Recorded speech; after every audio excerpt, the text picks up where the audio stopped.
इस कार्यक्रम के पुण्यार्चक हैं डॉक्टर सतीश दोषी, डॉक्टर सुनेत्रा दोषी, श्री सत्यजीत दोषी, सौभाग्यवती सरिता दोषी, श्री मलय मेहता, सौभाग्यवती प्राजक्ता मेहता, श्री सुजय दोषी व सौभाग्यवती अबोली दोषी, कुमारी राशि मलय मेहता, राजकोट, चिरंजीव वंश सत्यजीत दोषी, कुमारी रेवा सुजय दोषी, चिरंजीव रेवांश सुजय दोषी, दोषी अल्ट्रासाउंड क्लिनिक, संग्राम नगर, अकलोज, जिला सोलापुर, महाराष्ट्र। श्री विपिन जैन, श्रीमती बरखा जैन, पुत्र Atishay Jain, Utsav Jain. Firm AS Enterprises deals in sodium silicate, pasting gum, starch powder, binding cloth, stitching wire, caustic powder, etc. F39 Sector 4, DSI DC Bawana, Industrial Area, Delhi. Sarauli जिला टोंक, राजस्थान निवासी, गोरेगांव, ईस्ट मुंबई, प्रवासी स्वर्गीय श्री मोहन लाल जी सोनी, स्वर्गीय श्रीमती मोहनबाई जैन के सुपुत्र, पुत्र वधू श्री पदम जी, श्रीमती शशि जैन, पौत्र पौत्र वधू श्री अभिनव जी, श्रीमती सलोनी जैन, श्री अपूर्व जैन, श्रीमती अनुश्री जैन, पड़पौत्र चिरंजीव अक्षर अभिनव जैन, अनहत अपूर्व जैन एवं समस्त जैन सोनी परिवार। जीव का एक नेचर बन गया है कि वो अच्छा बनना चाहता है, लेकिन अच्छा बनता नहीं है, बन नहीं पाता। जीव बहुत कुछ करना चाहता है, लेकिन करता नहीं है, कर नहीं पाता। जीव ऊंचाइयों पर पहुंचना चाहता है, लेकिन पहुंच नहीं पाता, पहुंचता नहीं है। क्या कारण है? मूल कारण है कि ये हे को तो समझता है, उपादेय को भी समझता है, लेकिन दोनों को एक साथ नहीं समझता। कभी उपादेय को समझ लेगा तो मन ललच जाएगा कि मैं भी ऐसा करूं। कभी भगवान को समझेगा, सोचेगा कि मैं भगवान बनूं। अमीर को देख लेगा तो अमीरी बनने का भाव आएगा। कभी कभी कब भाव आएगा? जब हमारा एक साथी कलेक्टर बन जाएगा और तुम क्लर्क बन जाओगे, तब आएगा कि शायद मैं भी पढ़ लेता। जब पढ़ रहा था तब नहीं समझा। जब सामने उसके बीती कि ओहो मेरे ही साथी इतनी ऊंचाई पर पहुंच गया और मैं वहीं के वहीं रह गया, उस समय उसको फीलिंग होती है कि नहीं? लेकिन अब क्या होता है, हम भगवान के सामने जाते हैं तो ऐसा लगता है कि मैं भी भगवान बन जाता। क्यों नहीं बना? लेकिन जैसे ही भगवान की मूर्ति हटती है, वो कहते हम जहाँ हैं वहीं ठीक है। यानी हमारी बुद्धि, हमारा ज्ञान, सम्यक दृष्टि की बात कर रहा हूँ, मिथ्या दृष्टि की नहीं। सम्यक दृष्टि भी क्यों नहीं कर पा रहा है? जब दृष्टि शुद्ध है, जान गया तो शुद्धता को क्यों नहीं पा रहा है? क्योंकि सम्यक दृष्टि का सम्यक दर्शन नैमित्तिक है, मिथ्या दृष्टि का तो है ही। मिथ्या दृष्टि तो निमित्त मिलकर के भी परिणाम नहीं कर पा रहा है। सम्यक दृष्टि जो है वो सराग क्यों है? सम्यक दृष्टि, मिथ्या दृष्टि तो सराग ही है। सम्यक दृष्टि के सराग और वितराग भेद क्यों किए, और सराग सम्यक दृष्टि की यहाँ निंदा क्यों की जा रही है? मूल कारण उसका है कि व्यक्ति निमित्त से प्रभावित है। मंदिर में जाएगा तो भगवान से राग करेगा, मंदिर से बाहर आएगा तो जो मिल जाएंगे उससे राग करेगा। उसको राग चाहिए, कोई ना कोई निमित्त चाहिए।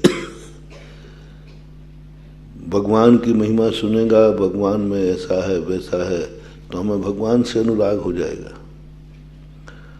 और भगवान के बाहर आकर के कोई ग्राहक मिल जाए तो किसके पीछे पड़ जाओगे?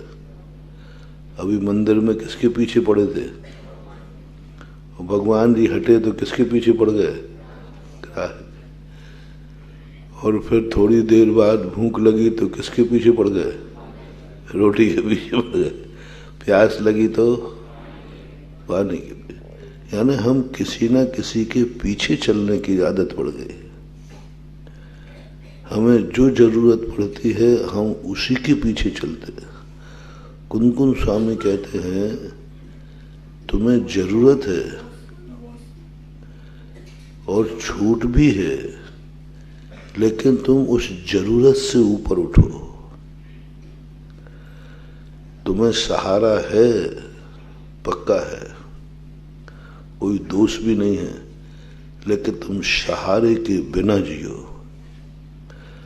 तुम्हें चलने की छूट है, लेकिन तुम चलो मत। अभी अपन ने क्या कहा? हम ऊपर जाना चाहते हैं लेकिन जा नहीं पाते हैं और जाते भी नहीं। उसका मूल कारण है कि हमें जो छूट दी जाती है हम उस छूट का पूरा उपयोग करते हैं।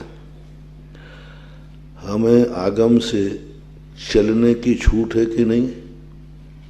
देख के चलने की करो, बिना देखे की बात नहीं कर रहा। देख कर चलने की छूट है कि नहीं? पर ये भाव कब आता है? मैं चलूंगा ही नहीं, चलूंगा ही नहीं। वही कल वाली बात कि पेपर में आया है कि 10 में से 5 करो, मैं तो 10 करूंगा। चलने की छूट है लेकिन मैं नहीं चलूंगा, नहीं चलूंगा। बाहुबली को यदि वो विहार करते तो क्या उनका मुनिव्रत खंडित हो जाता? नहीं, आगम सब मुनिराज करते, तीर्थंकर विहार करते, तीर्थंकर विहार। लेकिन मन में भाव आया चल, जो छूट मिलती है उस छूट का उपयोग नहीं करने का भाव करो। जो छूट मिली है, चलने की छूट मिली, चलूंगा नहीं। देखने की छूट मिली है, देखूंगा नहीं। बोलने की छूट मिली है, बोलूंगा। खाने की छूट मिली है, लेकिन उपवास किसे कहते हैं? खाने की मनाही ही है क्या, या खाने को नहीं है? बोलो, खाने को नहीं है इसलिए उपवास किया है, या खा नहीं सकता है इसलिए उपवास किया है? आगम ने मना किया है कि तुम नहीं खा सकते हो तो उपवास किया है। पुरुषद व्रत है और उपवास तप है। पुरुषद व्रत है और उपवास तप है। दोनों में अंतर क्या है? मुनि महाराज पुरुषद नहीं करते, उपवास करते हैं। गृहस्थ को उपवास नहीं है, व्रत है। उसको कानून लगाना पड़ा, तुम अष्टमी 14 को नहीं खाओगे। ठीक है भाई, अब क्या करें? हम यहाँ कानून लगा दें, आज कोई भी व्यक्ति भोजन नहीं करेगा तो कहोगे भैया क्या करें, महाराज जी के अंडर में हैं, अब जो कहेंगे वो करना पड़ेगा। कितने % लोगों के मन में भाव आएगा, अभाग्य है मेरे, आज गुरु ने जिंदगी भर भोजन किया, आज गुरु ने मुझे उपवास करना, मेरे कितने भाग्य हैं। शुरू में तो कहोगे, जैसे ही शाम होती जाएगी तैसे ही, और रात में तो भगवान ही हालत खराब होगी। महाराज जी नहीं, इतना तो आप विश्वास करो, हम लोग तोड़ेंगे नहीं, चाहे भली रात भर सोएंगे नहीं, तोड़ेंगे नहीं। आप देके देखो, हाँ मुझे मालूम है नहीं तोड़ोगे, लेकिन स्वप्न में तोड़ दोगे। कई बार स्वप्न में भी व्रत टूट जाता है कि नहीं? बाहर से तो पाबंदी है ना, तोड़ कैसे दोगे? मिलेगा तभी तो खाओगे, कमरे में बंद करा देंगे नहीं। यही सबसे बड़ी भूल अपनी हो रही है कि अपन जो झूठ है उसका पूरा लाभ ले रहे हैं। कोई बाधा नहीं है, खा तो गृहस्थ के लिए व्रत दिया, प्रोष दो उपवास व्रत है। गृहस्थों के तप की बढ़ना ज्यादा नहीं है, लिख दिया थोड़ा अभ्यास के रूप में, व्रत है। व्रती को कानून बनाना पड़ता है कि तुम यही करोगे, लेकिन उपवास के लिए कानून नहीं है, उपवास ऐच्छिक है। तुम करो, मैं तो नहीं कहूंगा। मुनिराज को कोई उपवास नहीं कहे गए, कुछ 2-3 उपवास कहे गए, वे तप में नहीं आते। चातुर्मास, निष्ठापन, स्थापन या केशलंच का आदि का, ये उपवास में तप में नहीं लिया इनको। उन्होंने कहा ये तो कानून है, करना पड़ेगा, तुम करो। करना पड़ा तो वो तो ठीक है, अब आगम की आज्ञा है, तुम करोगे, तुम करो। आगम की आज्ञा नहीं है फिर करो, तुम तो उपवास में आएगा। प्रोषदोपवास व्रत है तुम्हारा, इसलिए प्रोषदोपवास कर रहे हो, क्योंकि आगम ने आज्ञा दी, अष्टमी 14 को तुम्हें करना है। ठीक है, उत्तम मध्यम जघन सही। बिना व्रत, बिना मार्शल लॉ लगाए तुम अपनी इच्छा से बताओ कितने कर सकते हो, वो है उपवास। बिल्कुल भी कानून नहीं है कि उपवास करो, नहीं है कानून। मुझे छूट है कि मैं हार को उठ सकता हूं, लेकिन नहीं उठूंगा। छूट होने पर नहीं करना वह उपवास है। भक्ष का त्याग करना त्याग है, वो तो कुलाचार है, वो तो धर्माचार है। धर्माचार और स्वभाव अंतर है। अभक्ष नहीं खाना ये व्रत है या वस्तुतः आपका कुलाचार है? कुलाचार है। अभक्ष उज्जैनियों के है ही नहीं। अब भक्ष में त्याग करो, जो तुम खा सकते हो उनमें से मैं ये चीज नहीं खाऊंगा। मुनि महाराज चौके में भक्ष निकालते हैं कि अभक्ष? भक्ष ले सकते हैं, कोई बाधा नहीं है, ये चीज नहीं खाना, वो है त्याग। समय सार कहता है कि तुम्हें छूट का उपयोग मत करो। तुम्हें 28 मूल गुण दिए गए हैं चलने के लिए, ईर्या समिति से चलो। अब तुम्हारा देखता हूं कि तुम्हारी चलने में रुचि है या नहीं चलने में। मैंने तो छूट दे दी। गुरुजी ने 10 नंबर ग्रेस के लिखे। अब तुम्हारी इच्छा क्या है कि 10 नंबर लिए जाएं या नहीं लिए जाएं। 23 नंबर भी लाओगे तो पास हो जाओगे, 10 नंबर गुरुजी के हैं। तो तुम्हारे मन में क्या भाव आएगा? गुरुजी से जब 10 दे रहे हैं, फोकट में मिल रहा है, बिना पढ़े मिल रहे हैं, तो क्यों ना लिया जाए? नहीं, स्वाभिमानी छात्र कहता है कि नहीं गुरुजी, ये आपकी कृपा है, आपका अनंत उपकार है कि आपने 10 नंबर दिए, लेकिन मैं 10 नंबर तो नहीं लूंगा आपसे, आपके नंबर से नहीं लूंगा, क्योंकि आपका 10 नंबर लेना आपने जो पढ़ाया है उसका अपमान करना है। जो आपने पढ़ाया है 10 नंबर ग्रेस के लेना गुरुजी का सम्मान है या गुरुजी का अपमान है? अपमान है, पढ़ाई का अपमान है, समय सार का अपमान है, उन्होंने जो हमें पढ़ाया उसका अपमान है। तो यहाँ पर समय सार में कुंदकुंज स्वामी किसी चीज से तुम्हें मना नहीं कर रहे हैं, ये कह रहे हैं कि तुम अपनी इच्छा से बताओ, तुमको छूट हो गई तुम्हें बोलने की, तुम बोले जा रहे हो। हाँ, कौन सा झूठ बोल रहा हो? नहीं, ठीक है, मूलाचार आपकी प्रशंसा करेगा, चरणानुयोग कहेगा हाँ सत्य ही तो बोल रहा है, लेकिन समय सार कहेगा कि नहीं, ये छूट का पूरा उपयोग कर रहा है, यानी सत्य बोलने को कहा है तो बोल रहा नहीं, मैं सत्य भी नहीं बोलूंगा। असत्य तो त्याग हो गया, अवक्ष है असत्य।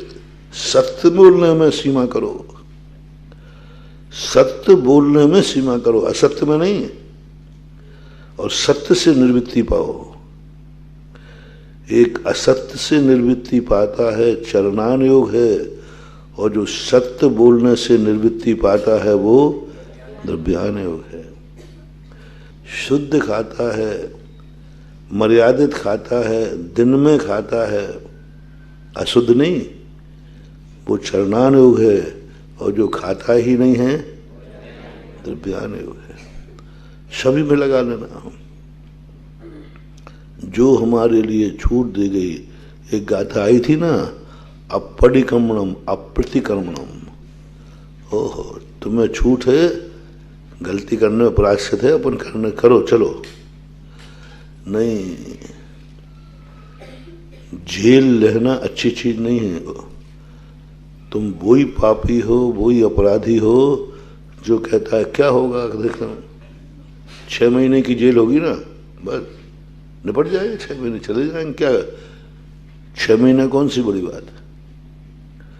6 महीना जेल तो हो जाएगा, तुम्हारा अपराध भी क्षमा हो जाएगा, लेकिन तुम समय सार को नहीं पा पाओगे। चरणानुयोग से तुम प्रतिक्रमण कर लोगे तो तुम्हारी धुलाई हो जाएगी। प्रतिक्रमण करने से किया हुआ मैल धुल जाता है।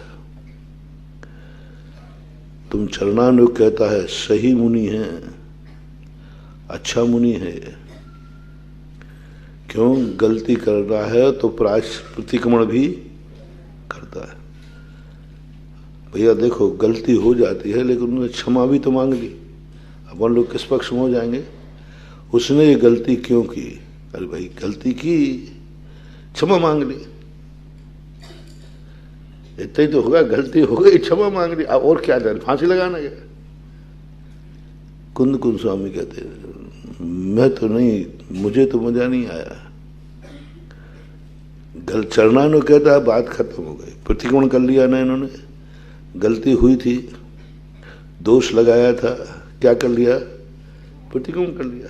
बड़ा गलती थी तो आलोचना कर ली, और बड़ी थी तो प्रायश्चित दे लिया। अब तो ठीक है, चरणानुयोग का ठीक है। द्रव्यान कहते नहीं, प्रतिक्रमण किया क्यों? प्रतिक्रमण अपराधी का सूचक है कि निरपराधी का? बस, क्यों किया अपराध करना? प्रतिक्रमण अच्छी चीज नहीं है, प्रतिक्रमण अपराध है। अपरिक्रमणम, अपरिक्रमणम, ये जो साधु साधना करता है, कोई बाधा नहीं है, भावलिंग रहेगा, सब कुछ रहेगा, प्रतिक्रमण से कोई गुणस्थान गिरने वाला नहीं है, लेकिन वो चरणानुयोग को पाकर के स्वर्ग तक जाएगा। प्रतिक्रमण करने वाला स्वर्ग का अधिकारी है, प्रायश्चित लेने वाला स्वर्ग का अधिकारी है। 28 मूल गुणों को निर्दोष पालन करने वाला व्यक्ति बस स्वर्ग तक जाएगा, स्वर्ग तक जाएगा। जो ये साधना करे मैं प्रतिक्रमण नहीं करूं, ऐसा क्या करूं? प्रतिक्रमण करूं, ये चरणानुयोग है, मैं प्रतिक्रमण करूंगा, क्योंकि मेरे से कोई ना कोई दोष नहीं। समय सार कहता है कोई दिन ऐसा निकालो जिस दिन प्रतिक्रमण न करना पड़े। एक व्यक्ति दिन भर में शाम को प्रतिक्रमण कर रहा है, और एक साधु ध्यान में बैठा है, प्रतिक्रमण नहीं करता। ध्यान में बैठने वाला प्रतिक्रमण नहीं करता। दोनों में से श्रेष्ठ कौन है? वो प्रतिक्रमण नहीं कर रहा है, प्रतिक्रमण कर ही नहीं रहा है, न भगवान की भक्ति कर रहा है, न स्तुति कर रहा है, न वंदना कर रहा है, न सामायिक कर रहा है, न स्वाध्याय कर रहा है, एक भी मूल गुण का पालन नहीं कर रहा है, ध्यान में बैठा है। तो आचार्य कहते हैं श्रेष्ठ कौन है? जो ध्यान में बैठा है।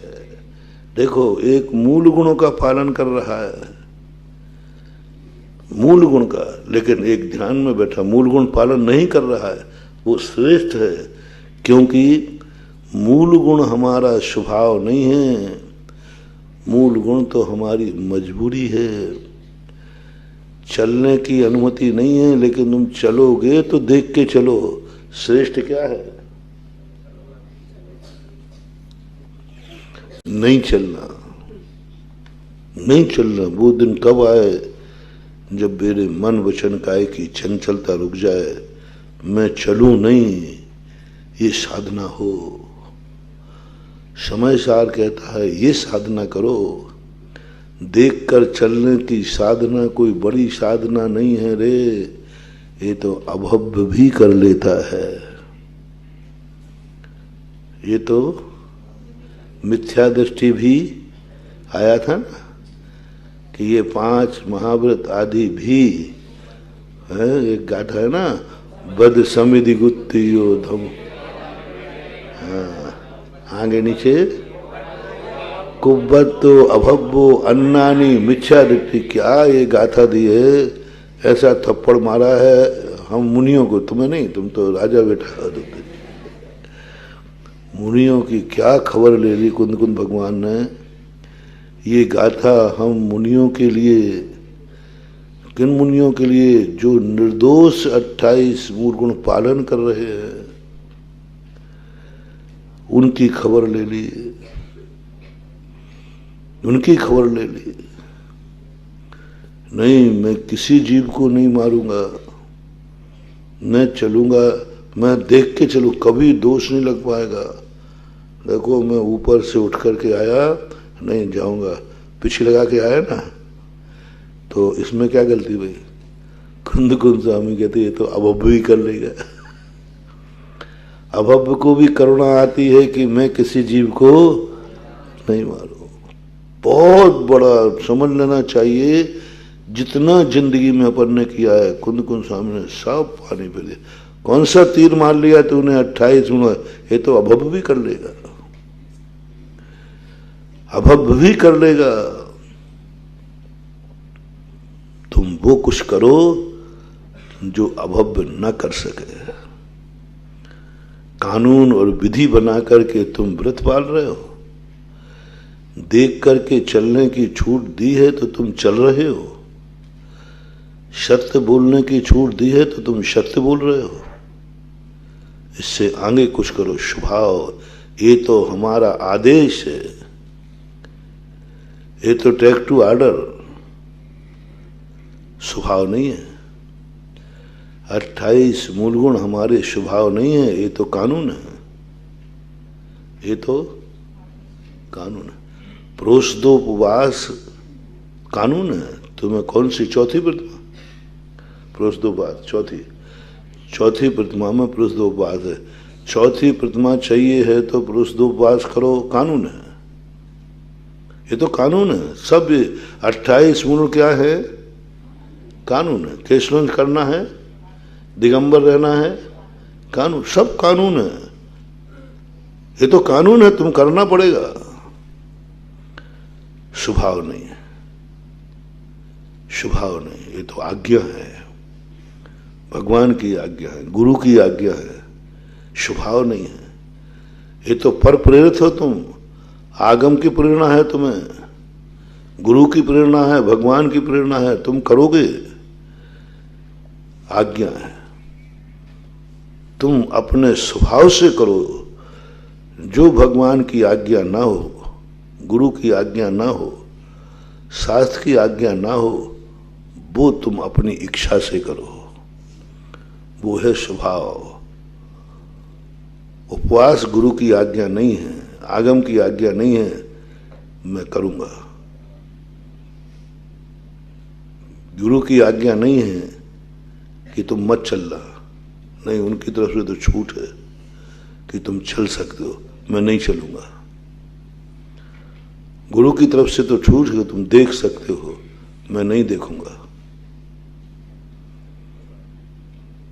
अपने से गलती होने पर प्रतिक्रमण करने की छूट है, कोई मुनि व्रत में दोष नहीं आएगा।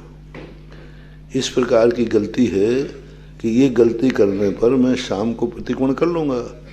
आगम कह रहा है ठीक है, प्रतिक्रमण कर लिया, आपको सब माफ, आपका गुण स्थान गिरेगा नहीं। नहीं, मैं वो प्रयास करूंगा, प्रतिक्रमण करूंगा ही नहीं।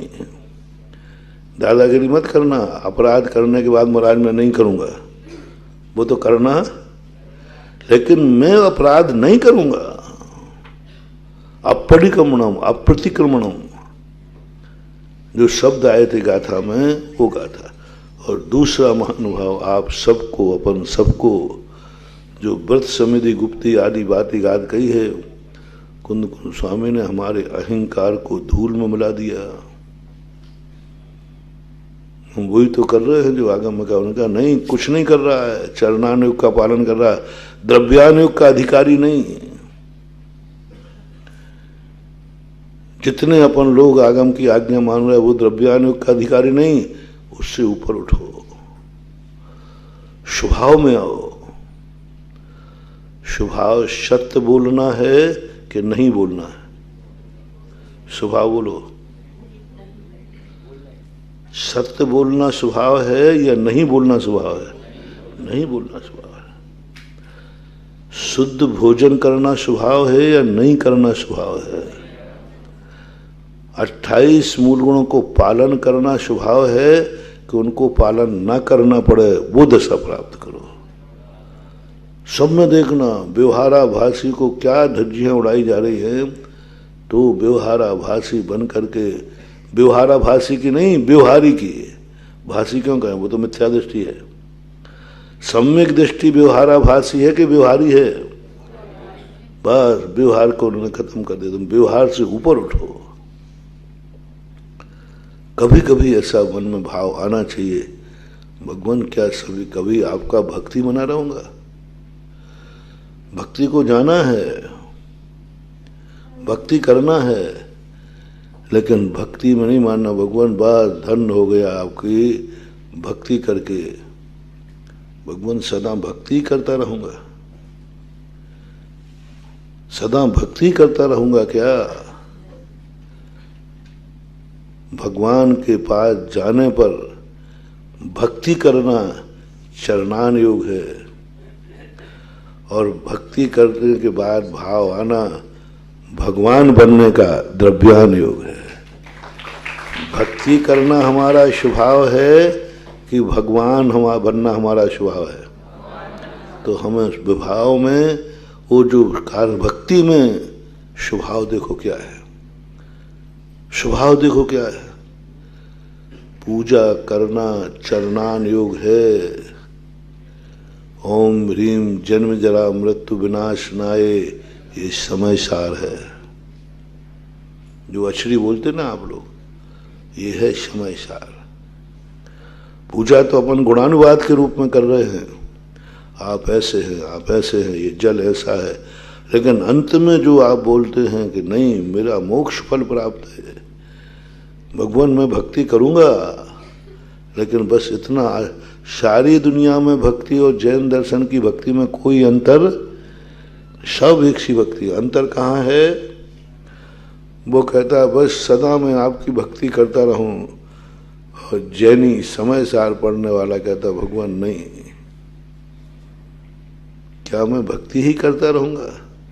यदि जैन सम्यक दृष्टि को कोई आशीर्वाद देवे, मैं तुझे सदा के लिए भक्त बनने का आशीर्वाद करता हूं, भगवान ये अभिशाप मत दे देना।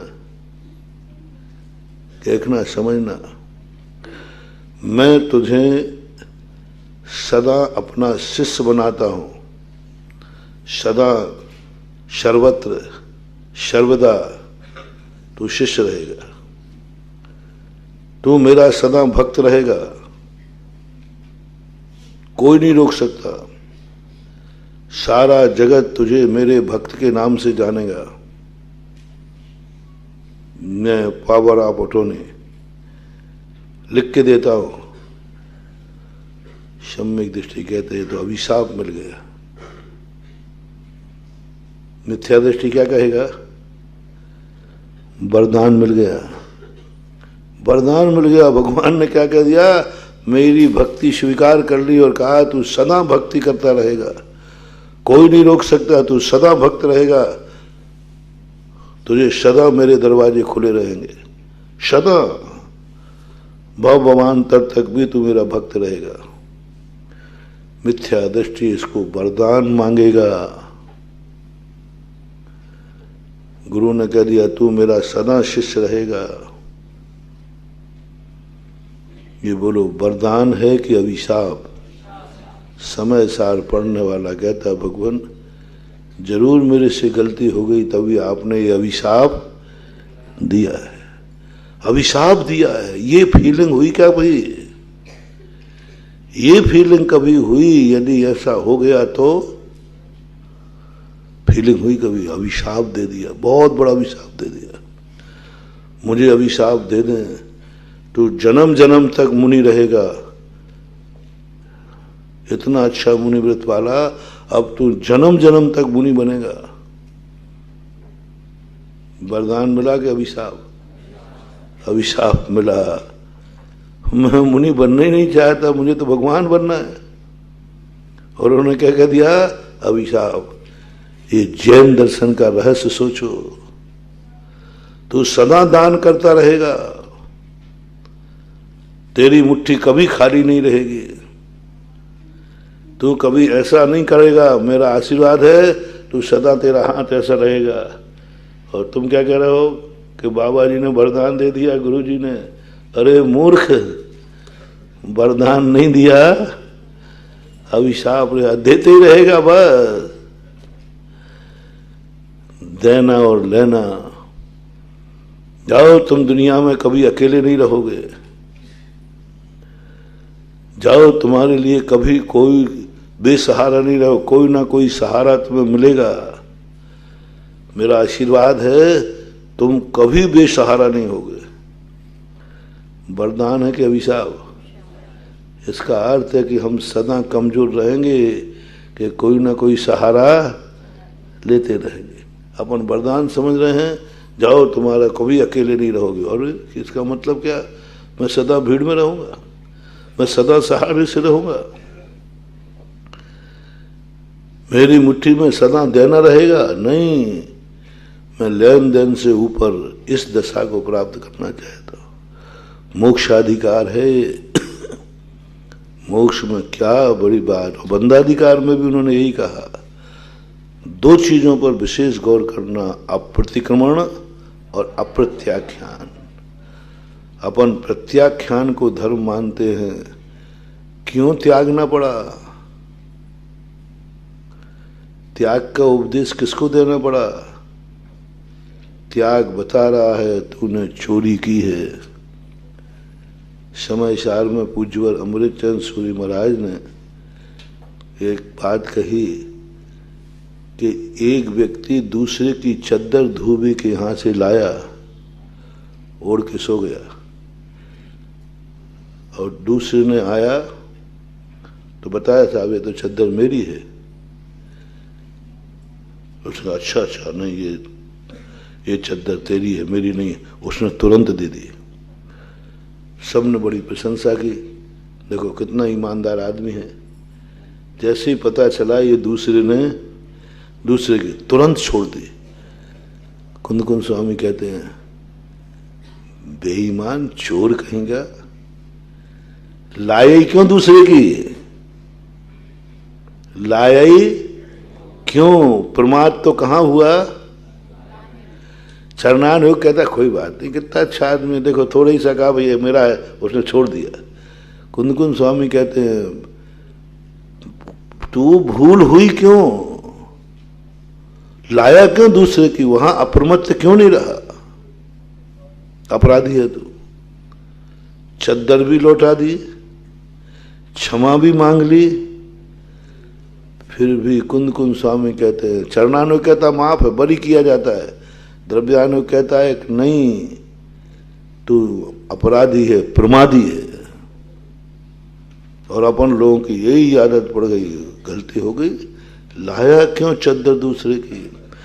त्याग बता रहा है कि हम चोर हैं, त्याग बता रहा है कि हम कहीं ना कहीं से पर वस्तु को ग्रहण, क्योंकि स्व वस्तु का तो त्याग होता नहीं। मैं त्याग दूंगा भगवान, आप जो जो बता, नाम बता दो क्या क्या चीजें, पर हम सब छोड़ दे। ग्रहण क्यों की? ये नियम ले लेना, यदि मेरे से कोई की वस्तु ग्रहण कीजिए भैया मैं तुरंत दे दूंगा, बता देना। नहीं, ग्रहण क्यों की? वो साधना करो कि मैं त्याग ही नहीं करना पड़े। त्याग ही अभिशाप है,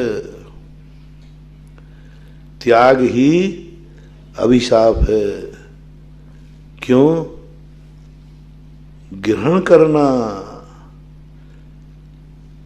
करना अभिशाप है, ये ध्यान आ जाए, त्याग करने नहीं पड़ेगा। तो इन सब बातों को इसलिए ध्यान रखना जरूरी है कि तुम रत्नगन साहब का चार नहीं पढ़ रहे हो, क्या पढ़ रहे हो? समय सार बोला। समय सार में जो जो अपन को विधान किए हैं उनका निषेध नहीं है, प्रतिक्रमण का निषेध नहीं है। प्रतिक्रमण करना शर्म की बात है, लज्जा की बात है। अपराध होने पर प्रायश्चित लेने का निषेध नहीं है, लेकिन प्रायश्चित लेना पड़ रहा है, ये लज्जा की बात है। गलती होने पर क्षमा मांगना कोई दोष नहीं है, लेकिन क्षमा मांगना, बोलो ना, लज्जा की बात है। क्रोध क्यों किया? तो क्षमा तो मांग ली, हाँ वो तो मांग ली, स्वर्ग चला जाएगा। क्षमा मांगने वाला स्वर्ग जाएगा, और जो कहता है नहीं मैं जिंदगी में क्षमा नहीं मांगूंगा। क्यों? गलती करोगे तो मांगना पड़ेगी, गलती करूंगा तब ना। देखो एक गुंडा है, वो कहता गलती की तो की, मैं क्षमा नहीं मांगता, जाओ। गलती करने पर क्षमा नहीं मांगेगा, कहां जाएगा? नरक जाएगा। गलती करने पर क्षमा मांगेगा तो कहां जाएगा? स्वर्ग जाएगा। और मैं गलती करूंगा ही नहीं तो क्षमा मांगूंगा नहीं तो मोक्ष जाएगा। क्षमा पे मत अटको। हम क्षमा मांगने पे गलती हो गई तो क्षमा मांगने और क्या होगा? समय सार से तुम भ्रष्ट हो गए। समय सार कहता है कि नहीं, क्षमा हमारी बेइज्जती है, क्षमा मेरा अपमान है, क्षमा मेरी जिंदगी का सबसे बड़ी कमजोरी है। क्षमा मांगना अपनी जिंदगी की सबसे बड़ी कमजोरी है, समय सार कहता है। तो फिर नहीं मांगूंगा, ये गुंडागिर्दी है। क्षमा मांगोगे तो कमजोरी है, और नहीं मांगोगे तो गुंडागिर्दी है। अब क्या करें? नहीं मांगे तो गुंडागिर्दी, और मांगो तो बेइज्जती है। अब क्या करें? इसका तीसरा उपाय बताओ। कुंद स्वामी कहते क्रोध करो ही मत ना, तो ना गुंडे में आओगे और ना बेइज्जती भी नहीं होगी। काहे की बेइज्जती? गुंडे में भी नहीं आओगे। जो व्यक्ति क्रोध नहीं करे, गलती नहीं करे, वो क्षमा नहीं मांगे तो किसमें लेंगे भाई? गुंडे में नहीं है। अपन लोग क्या है? सज्जन हैं। सज्जन और साधु में अंतर है। सज्जन गलती करने पर क्षमा मांग लिया तो तुम सज्जन हो। जैन दर्शन के साधु नहीं। जैन दर्शन कहता है नहीं, क्षमा का मौका ही नहीं दूंगा, क्षमा का मौका ही नहीं दूंगा। मैं गलती करूंगा नहीं, क्रोध करूंगा ही नहीं, मैं प्रतिक्रमण का मौका ही नहीं दूंगा। प्रतिक्रमण तो मेरी बेइज्जती है, प्रतिक्रमण मेरी बेइज्जती है। तो प्रतिक्रमण नहीं करोगे तो गुंडागिर्दी है। तुम साधु नहीं, डाकू हो। क्यों? प्रतिक्रमण नहीं कर रहे हो ना, तो डाकू हो, और करोगे तो सज्जन हो। चलो सराग साधु मान लो। लेकिन ऐसा कुछ करो, इज्जत वाला काम करो, गुंडागर्दी नहीं। मैं दोष लगाऊंगा ही नहीं, मैं प्रवृत्ति करूंगा ही नहीं, ना बुद्धिपूर्वक ना अबुद्धिपूर्वक। मैं मन वचन काय को निरोध करता हूं, गुप्ती में जाता हूं। अब काय का प्रतिक्रमण, अब काय का प्रतिक्रमण? मैंने गलती की ही नहीं, करूंगा ही नहीं। मैं तो सामायिक में रहा दिन भर, प्रतिक्रमण का सवाल ही नहीं। काय का प्रतिक्रमण करो? उपवास के दिन हम लोग ईरिया पथ नहीं करते क्योंकि चले ही नहीं। लेकिन चलो फिर कहो कि नहीं करूं तो वो तो करना पड़ेगा। तो समय सार में डूबने के लिए हमें समझ में आया कुछ, भगवान के सामने भक्ति करते करते भगवान बनने का भाव आवे तो समय सार आवे। माला फेरते साधु के साथ दर्शन करते करते साधु बनने का भाव आवे, आज्ञा मानने का नहीं, साधु बनने का भाव तो समय सार आवे। नमोकार मंत्र की माला फेरते फेरते नमोकार मंत्र में बैठने का भाव आवे तो समय सार आवे। जो जो नियम हैं, जो जो तुम्हें करने को कहे गए हैं वो भी नहीं करूंगा। गुरु कृपा के अंक हैं लेकिन मैं उनको नहीं लूंगा। तो गुरु का अपमान नहीं होगा। मैंने तुम्हें 10 नंबर दिए, तुम्हारी ये औकात। बोलो गुरु नाराज होगा कि खुश? जो 10 नंबर लेगा, हाँ गुरु जी धन्य है, अभाग्य मेरे, अभाग्य मुझे गुरु ने 10 नंबर।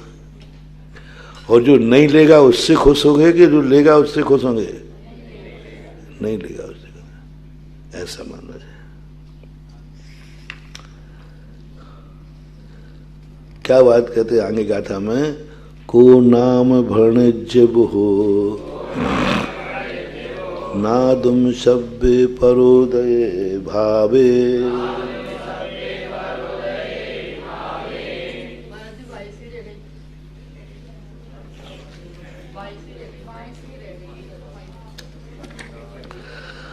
पन्ना ए घितव्यो उबलद्धो जो अहम तूने छेदो अवशेषाजे भावा ते मध्य परे तिना दब्बा। पन्ना ए घितव्यो, भेद विज्ञान। प्रज्ञा का अर्थ क्या? भेद विज्ञान। प्रज्ञा का अर्थ क्या? यही प्रज्ञा का अर्थ क्या है? मैं प्रतिक्रमण नहीं करूंगा। मैं जो वो साधना करो कि क्षमा नहीं मांगना पड़े। बस मैं दुखी हूं क्षमा से, क्रोध से नहीं।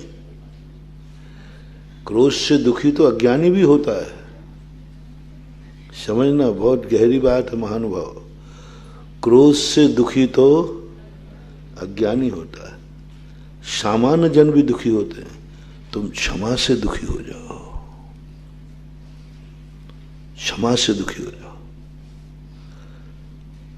गलती करने पर दुखी सब होते हैं, तुम प्रतिक्रमण से दुखी हो जाओ।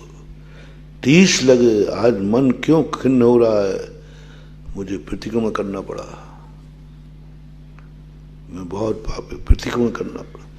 प्रतिक्रमण करने के बाद खुश होने, अब मेरे सब कर्म धुल गए, बात हो गया, गंगा नहाए,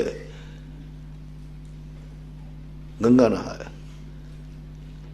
नहीं, गंगा नहीं, शर्म की बात है। प्रतिक्रमण करने के बाद साधु को सामयिक बती है, प्रतिक्रमण की निंदा करता है सामयिक में, मैंने प्रतिक्रमण करना पड़ा। प्रतिक्रमण से घबरा जाओ, प्रतिक्रमण के बाद घबराहट होना चाहिए। यदि अपराध करने पर, बहुत सरल उदाहरण दे रहा हूं, अपराध करने पर यदि जेल हो जाए, सजा पूरी काट लो, तो उस अपराध का पाप खत्म हो गया कि नहीं? हो गया, क्योंकि सजा हो गई। अपराध करने के बाद यदि सजा पूरी हो जाए तो वो निरपराधी की कोटि में आएगा कि नहीं आएगा? अब उसको अपराधी कहोगे कि निरपराधी?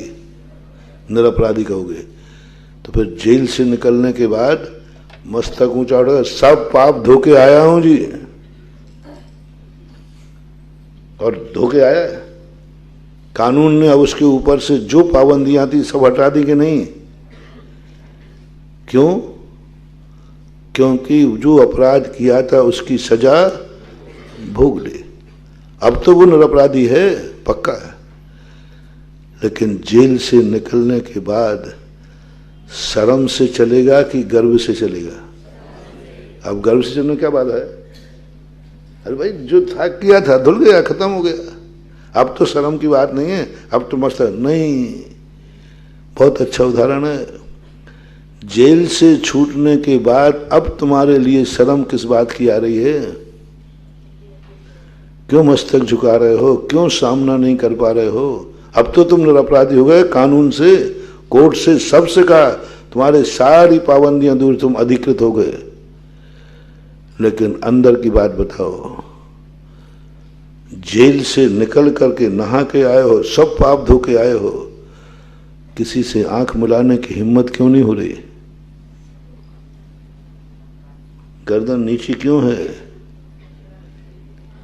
अपराध से तो मुक्ति मिली है, गर्दन उठाओ। नहीं, जेल की सजा से निकलने के बाद खुशी का गर्व की बात नहीं है। प्रतिक्रमण करने के बाद गर्व नहीं, धिक्कार है मुझे, धिक्कार है मुझे, मैं जेल होके आया हूं। जाते समय नहीं कह रहा हूं, जाते समय तो मिथ्या दृष्टि शर्मिंदा होगा, सम्यक दृष्टि आते समय शर्मिंदा होगा। कितनी बड़ी बात है। चरणानुयोग वाला कब शर्मिंदा होगा? जब वो जेल जा रहा है और पश्चाताप करेगा, हो मैंने अपराध किया, हा दुष्टकयम, हा दुष्ट चिंत्यम, हा दुष्ट भाष्यम, मैंने दुष्ट किया। पश्चाताप कर रहा है, बहुत पश्चाताप कर रहा है, क्योंकि मैंने ऐसा किया है। लेकिन सम्यक दृष्टि जेल से निकलने के बाद शर्मिंदा होगा, शर्मिंदा होगा। अज्ञानी मिथ्या दृष्टि प्रतिक्रमण के पहले शर्मिंदा होगा। सराग सम्यक दृष्टि शर्मिंदा होगा, मेरे से पाप हो गया, कैसे धुले, कैसे धुले। और समय सारी प्रतिक्रमण के बाद शर्मिंदा होगा। प्रतिक्रमण करना कोई इज्जत की बात नहीं है। जेल से छूट जाना कोई इज्जत की बात नहीं है। तो मैंने कहा था पढ़ना एक हितव्य, प्रज्ञा शब्द का प्रयोग किया। भेद विज्ञान, भीतराग चारित्र, स्वभाव में आओ। प्रोषद करने से स्वभाव प्रज्ञा नहीं, वो तो ज्ञान है, आज्ञा है। उपवास करो। देखकर चलने में प्रज्ञा नहीं है,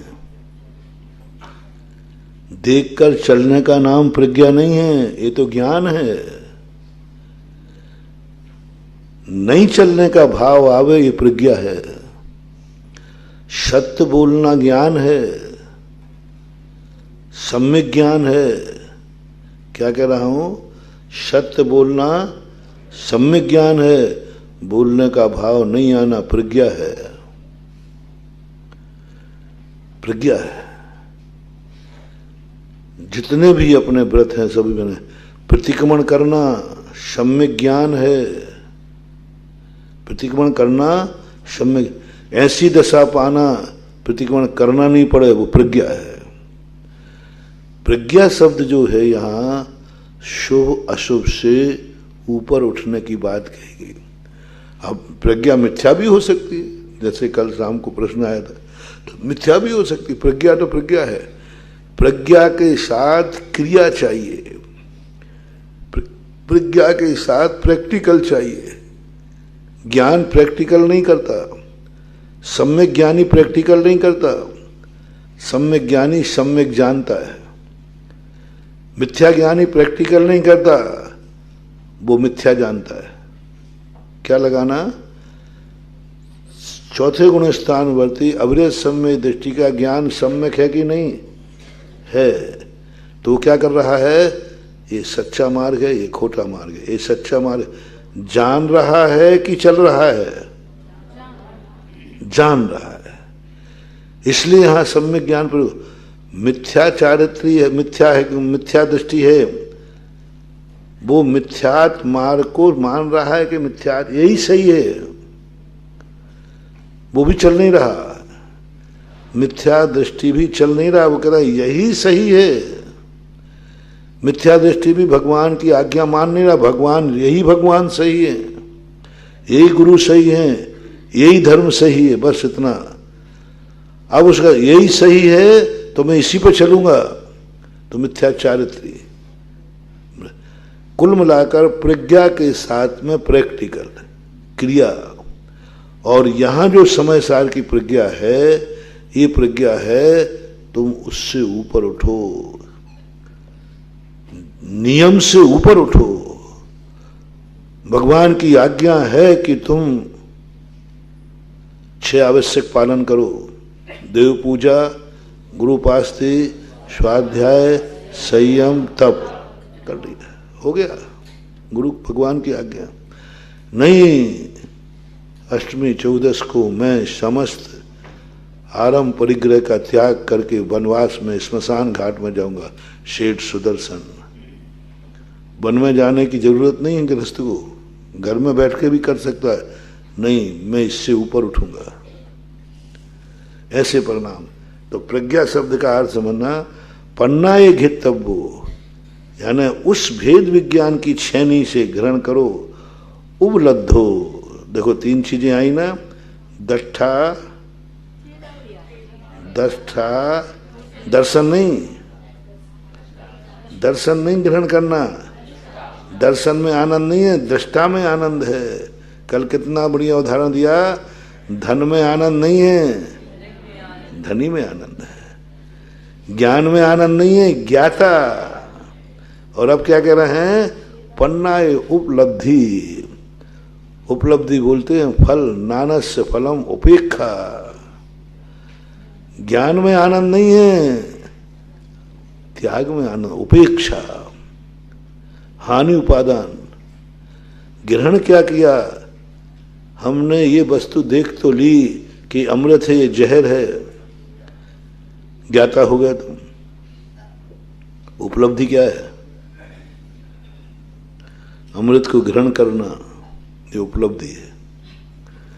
ये उपलब्धि यदि शब्द तीसरी गाथा नहीं लिखते तो लोग कहते महाराज हम तो समयसारी हैं, क्योंकि प्रज्ञा के माध्यम से हम दृष्टा हैं, आत्मा को देख रहे हैं, सतमार्ग को देख रहे हैं, और हम ज्ञाता भी हैं।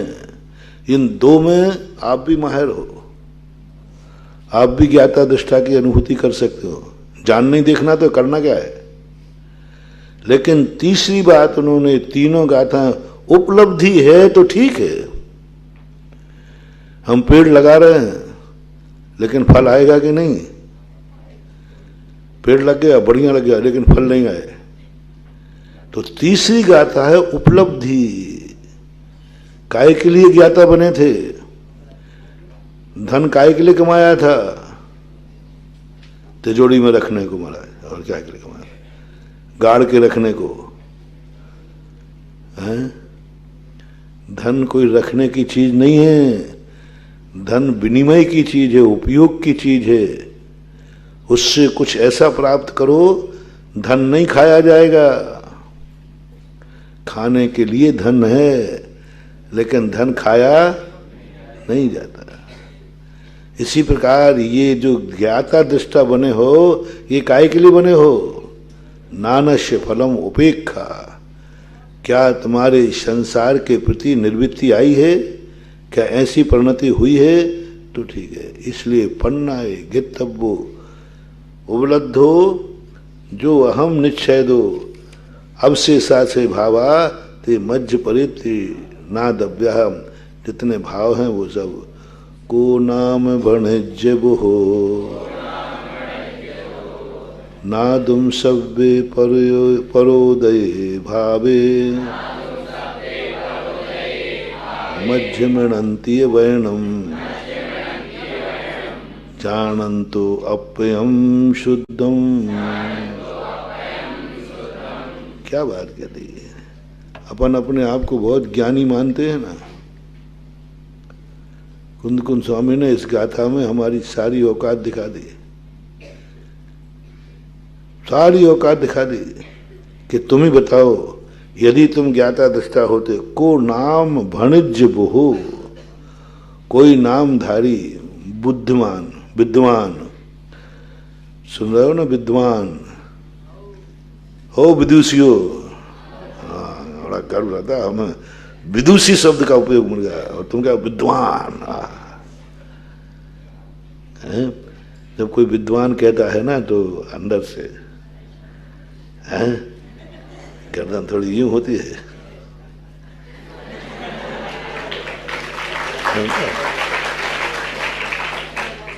विद्वान कहते ही चलने का ढंग बदल जाता है, बोलने का भी ढंग सब बदल जाता है, एक शब्द कहते ही।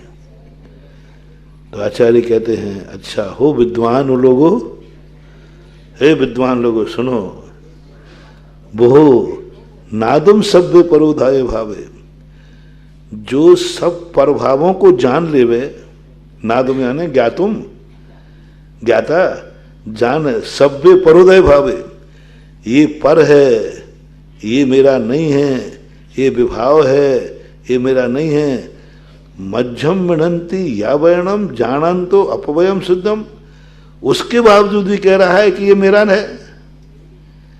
वो जान गया कि ये चद्दर मेरा।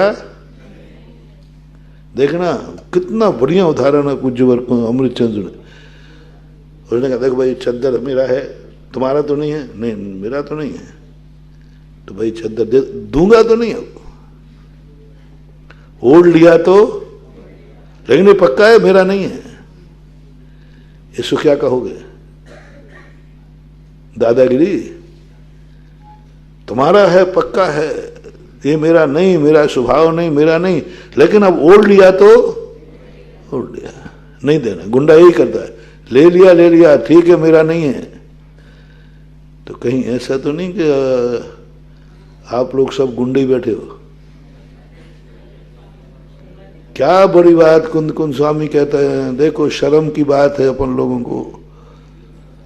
जब तुझे मालूम है कि ये प्रभाव है, बताओ कौन विद्वान है जो ये कहे कि ये भाव मेरे हैं।